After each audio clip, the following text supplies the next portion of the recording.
Merhaba arkadaşlar, iyi günler. Selam, روزتون بخیر. مینا هستم با آموزش زبان ترکی استانبولی. امیدوارم تنتون سالم و دلتون خوش باشه. با ما همراه باشیم با یه جلسه جدید از کتاب استانبول سطح A2. اگه شما هم جز اون عزیزایی هستین که دارین برای اولین بار ویدیو ما رو تماشا میکنین، پس دکمه سابسکرایب رو بزنین تا ما جز مشترکین شما باشیم. و حتما beğen tuşuna basmayı ve yorum yapmayı unutmayın. و حتما زدن دکمه لایک و گذاشتن نظراتتون یادتون نره. ممنون.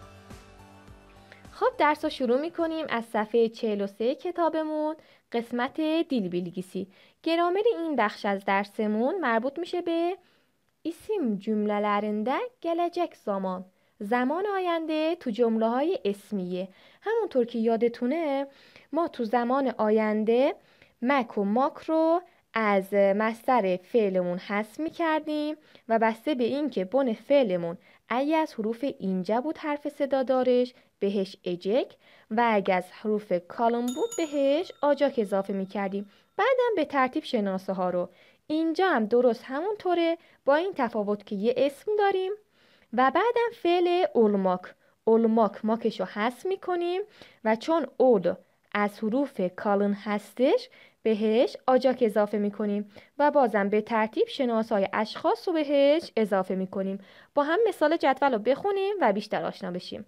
مثال جدولمون مطلو یعنی خوشحال، مطلو اولماک یعنی خوشحال شدن، مطلو اولاجام خوشحال خواهم شد.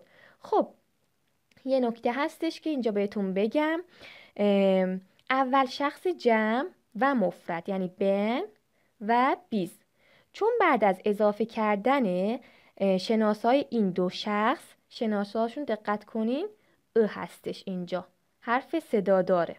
چون بعد از اضافه کردن شناسای این دو شخص کی که تو این ساختار فعل آینده هست بین دو تا حرف صدادار قرار میگیره و حرفی که تبدیل میشه به یوموشاکیه. پس میشه مطلو olacağım. Ben mutlu olacağım. من خوشحال خواهم شد. شخص دوم sen mutlu olacaksın. mutlu olacaksın. تو خوشحال خواهی شد. او mutlu olacak. اون خوشحال خواهد شد. او و biz mutlu olacağız. ما خوشحال خواهیم شد. siz mutlu olacaksınız. شما خوشحال خواهید شد. و onlar mutlu olacak یا onlar mutlu olacaklar. میتونیم لا رو بیاریم یا نیاریم. آنها خوشحال خواهند شد. قسمت دوم، ستون دومی که میبینیم مربوط میشه به منفی کردن. تو منفی کردن چون اول از حروف کالن هستش بین می یا ما از ما استفاده میکنیم و مکان این ما کجاست؟ بعد از بن فعلمون و قبل از ساختار آیندمون و همیشه اگه دقت کرده باشین یه کمکی میاد. حالا چرا؟ چون ما به آ ختم میشه و آجاکی که بهش اضافه میکنیم دو تا حرف صدادار پشت سر هم میاد. ما به آ ختم میشه و بهش که آجاک اضافه میکنیم آجاک هم اولش آ داره، پس دو تا حرف آ که صدا داره نباید پشت سر هم بیاد. از یک کمکی استفاده میکنیم برای این فاصله انداختن بین دو تا حرف صدا دار. پس میشه ben mutlu olmayacağım. من خوشحال نخواهم شد. sen mutlu olmayacaksın. تو خوشحال نخواهی شد. او mutlu olmayacak. او خوشحال نخواهد شد. biz mutlu olmayacağız. ما خوشحال نخواهیم شد. siz mutlu olmayacaksınız. شما خوشحال نخواهید شد. و onlar mutlu olmayacak یا onlar mutlu olmayacaklar. آنها خوشحال نخواهند شد. خب ستون بعدی ستون سوالی کردنمونه، مطلوع اولاجاک. بعدش هم حرف سوالی به اضافه شناسه اول شخص مفرد و اول شخص جمع.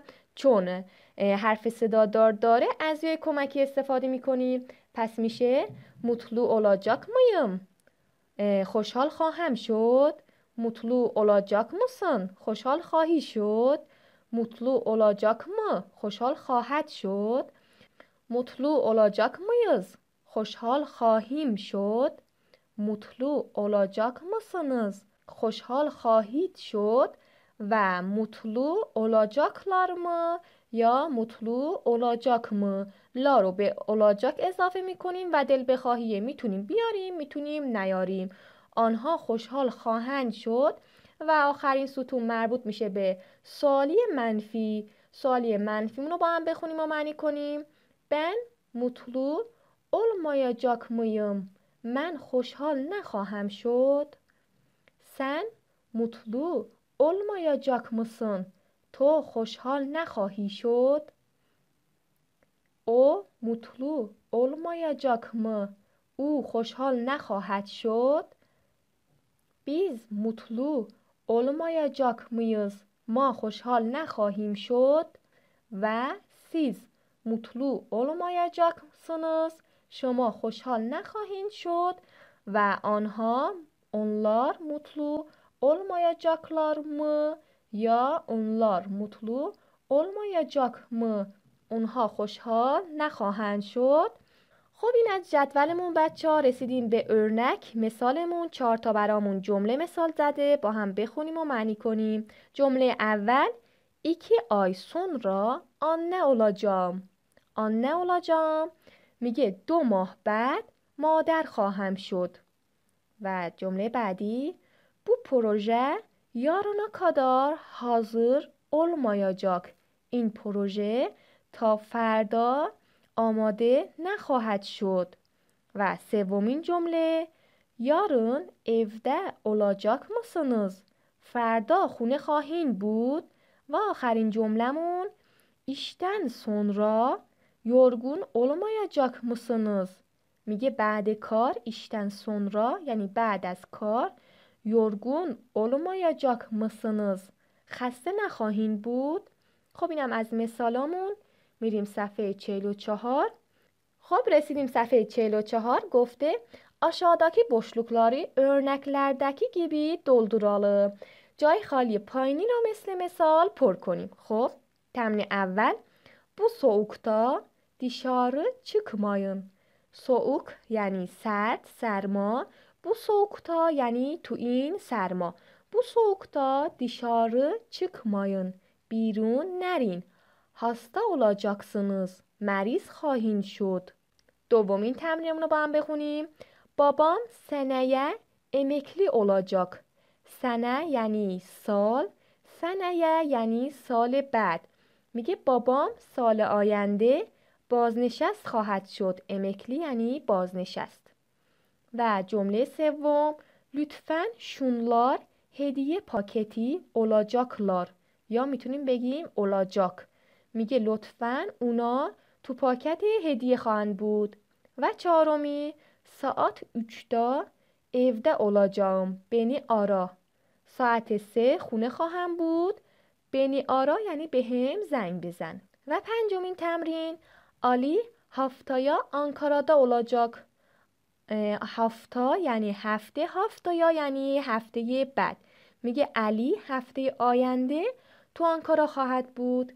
و تمرین ششم چی گفته؟ گفته aşağıdaki cümleleri eşleştirelim. جملات پایین رو مطابقت بدیم. جمله اول ملاحت'in oğlu bir ay sonra پسر ملاحت، oğlu پسر ملاحت bir ay sonra یک ماه بعد دی دکتر olacak.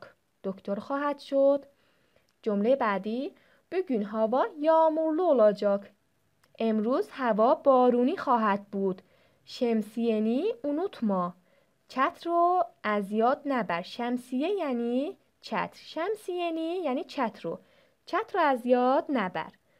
خب جمله سوم yarın sınav olacak. فردا امتحان خواهد بود. çok çalış. زیاد تلاش کن. و جمله چهارم بانیودان çık. از دستشویی بیا بیرون. تیراش olacağım. اصلاح خواهم کرد. و پنجمی آلینین کاردشی برادر علی آسکر olacak. سرباز خواهد شد. خب اینم از تمرین ششم. قسمت بعدی دیلنمه هستش که مربوط به خودتونه لیسینینگمون. میریم آخر صفحه 44 که مربوط میشه به یازما و کنوشما. یازما که همون رایتینگه، با هم بخونیم ببینیم چی خواسته ازمون. گفته siz tatilde nereye gideceksiniz? شما تعطیلات کجا خواهید رفت؟ Nasıl bir tatil yapmak istiyorsunuz? چطور تعطیلاتی میخواین داشته باشین؟